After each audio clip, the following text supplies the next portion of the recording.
Hakuna kitu kibaya kwenye maisha kama shida. Mtu ukiwa na shida unaonekana huna thamani. Mtu ukiwa na shida unaonekana msumbufu. Ukiwa katika shida au katika kipindi kigumu, unaweza kumpigia mtu simu hata asipokee.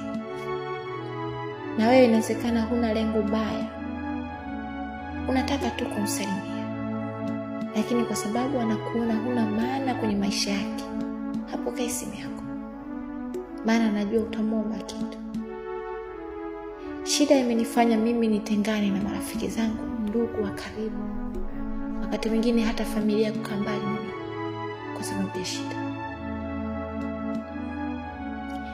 Lakini ashukuriwe Mungu kwa sababu kila kitu kinapita kwenye hii dunia. Kila kitu.